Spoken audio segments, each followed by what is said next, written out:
Hi, welcome into the Cool Grandpa podcast. I'm excited to have you here. It's going to be July 5th when this episode comes out. So, this is the time where we get a chance to sit down one on one, catch up, as well as it gives me a chance to share some thoughts with you.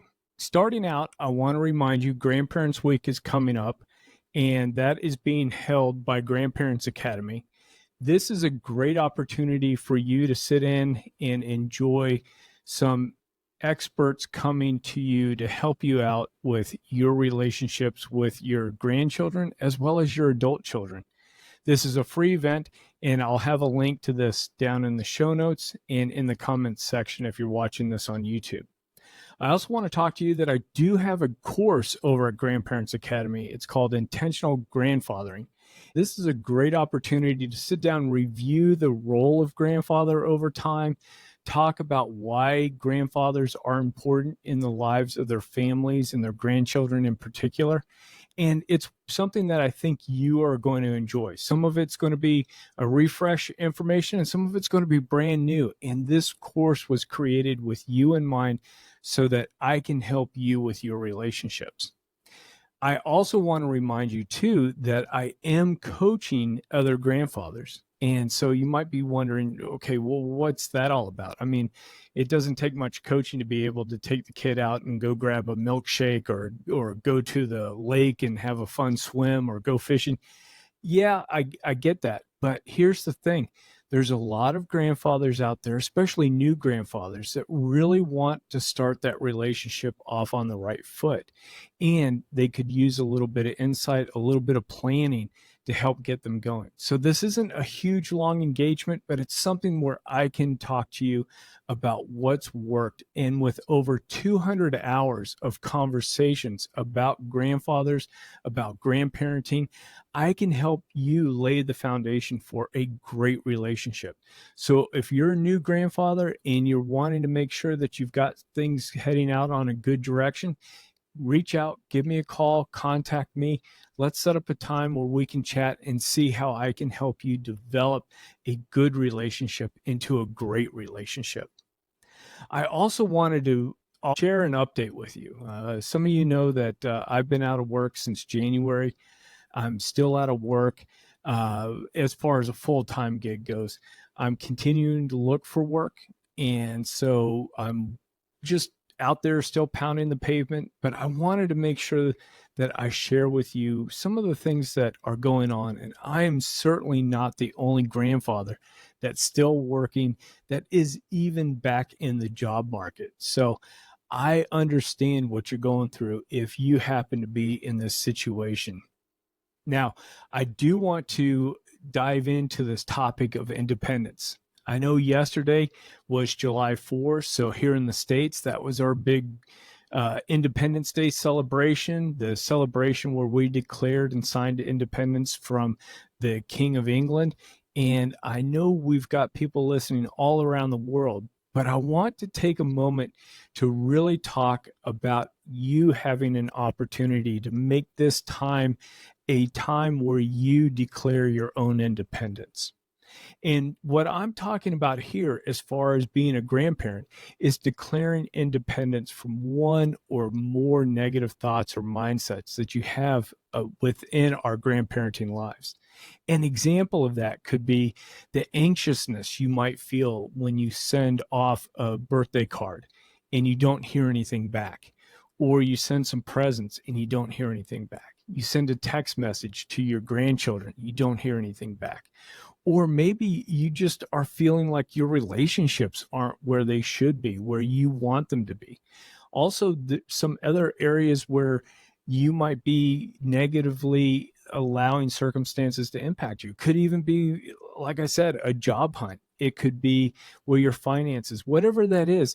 What I want you to do is just pick one thing that's going on that causes some anxiety, causes some negative thoughts, that puts you in a negative mindset.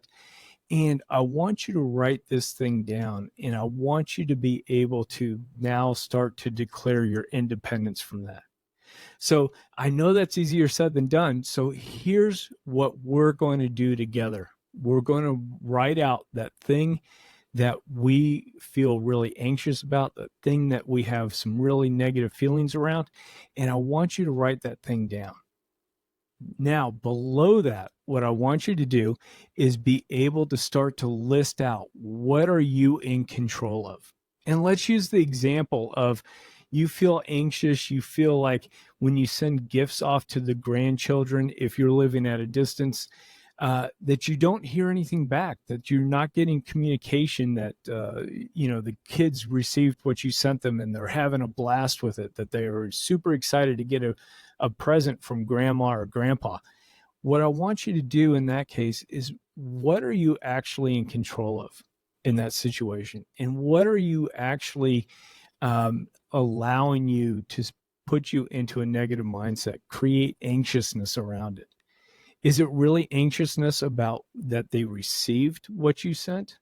If that's the case, maybe you need to start to drop your cards or drop your presents and get a tracking number on it so that you can follow when that item gets delivered. And that that when you go onto the post office website or you go on UPS or some other carrier, you can check out that, hey, this thing was delivered. And then that they received it. If your anxiety and some of the negative feelings or thoughts around gift giving or around communication has to do with getting feedback from them, think about what you can actually control in that situation. Sometimes when I'm sending gifts, one, I'll let the moms know that something's on the way, mainly just so that they know they go out and check the mailbox. Because nowadays, I think a lot of young parents, they don't really check mailboxes if they're away from the house or they're in an apartment complex. Stuff may sit there for a while if they don't know to expect it, because there's just so much junk mail and flyers and everything else that goes around. Most of the communication everybody signs up for bills or whatnot, just comes through email or electronic communication. And so young people going to the mailbox every day like we used to check out what was coming in, whether it was bills or letters or whatever it was, that's really starting to drop off. And so maybe what you need to do is give them a heads up that something's coming, get a tracking message, and then be able to follow up with it. And once it's delivered, maybe that's all you need. It's the anxiety of not knowing if they received it. Now, if part of what is going on is that you're not getting messages back, you're not getting a big thank you, and people are gushing about what you sent, you need to figure out if that's something that you can really control, or do you need to start to adjust your mindset around the fact that you did your part, you sent something that was wonderful and that was from the heart, and it's just something that they're not getting back to you on. Now, what you can do is start to talk to them about, hey, when I send something out, it would be great if you guys could just give me a text message, give me a call, let me know that you got it, that the kids have it, that they're enjoying it. And that's enough. You don't have to make a big deal out of it. And you shouldn't, because really the anxiety of them playing with something, if they're enjoying something, that's on us, right? That's an us thing. That's our emotions from being a little bit distanced, maybe from a mileage perspective. But having that knowledge that they're having fun with it, that they're playing with it, that's really kind of an us thing. We, of course, want to know that they're enjoying whatever we're doing. Now, I'm using this gift giving thing as an example because I do hear a lot in some of the grandparenting forums and some of the conversations that I have that causes a lot of anxiety. The other part, too, that I want you to think, if this is affecting you, declaring your independence from, is this idea of immediate response. I think sometimes as grandparents and parents, when we're sent a text message, we leave a voicemail, whatever it might be, the kids may not get back to us. We might not hear a response from it. Now, it depends on what the messaging is, right? If it's just, hey, thinking of you, having a great day, the kids might be busy. They may not be able to get back to you. And honestly, it was kind of a one-way thing. Hey, I'm thinking about you. Hope you have a great day. sometimes when we do those things, we're actually looking for engagement, but it can come across as just a thought about them that you've sent, and you're not really in the messaging looking for that response coming back. But in your heart, you're hoping that you get some kind of communication going. Maybe it's 3 or 4 little text messages back and forth, and that suits you. I want you to think about declaring independence from the expectation that you're going to get a lot of response and a lot of communication coming back your way when you reach out. Sometimes, people just get busy, they get going. Text messages are great, but think about how many times, let's go back to the 70s even, or earlier. When you made a phone call to somebody, that was a lot of effort. And there was really no other way to have quick communication back and forth. I think that sometimes getting these quick communication, whether it's a text or a voicemail or whatever it is, sometimes we're looking for more than just a quick little hit or a quick little message going out, as grandparents, that is. Now, when we receive these things, it could just be like, oh, that's nice, somebody's thinking of me, and then I'm going about my day. It's not really an engagement for a big conversation. Of course, if there's an emergency going on in the family, if there's something that's really urgent, you need to make sure that's really clear in the text message so that you do get that response. And if you don't, then that's a whole other thing. So think about what's causing you some anxiety within your relationship. Maybe you're not as close to your granddaughter as you want. Maybe you're not having the type of relationship, or maybe the visits that really make that part of being a grandparent enjoyable for you. Write that thing down. Below it, what are you actually in control of? Let's look at that list of what you can control, and let's be honest with ourselves as far as, are you taking steps to maximize those items that you're in control of? Or are you being passive and hoping that the other person that you're communicating with, the other person in the relationship, whatever that might be, are you actually being passive and letting them be in charge of that? And is that what's causing the anxiety, the negative mindset?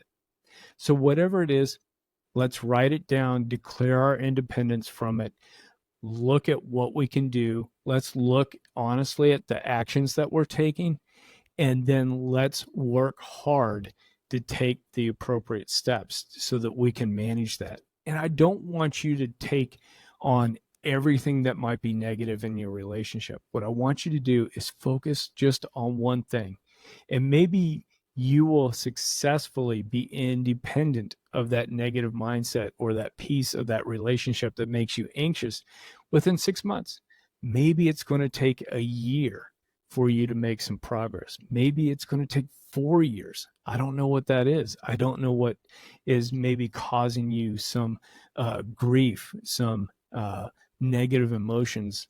But whatever it is, let's take this opportunity, this Independence Day weekend, to declare independence from just one thing that's holding us back from enjoying ourselves as being the awesome grandfather, grandmother that I know you are.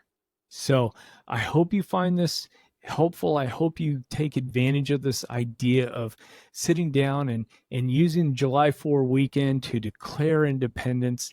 And if you do, shoot me a message, leave me a comment about what it is that you're declaring your independence from, as far as what's holding you back in your relationship and your enjoyment of being a grandfather.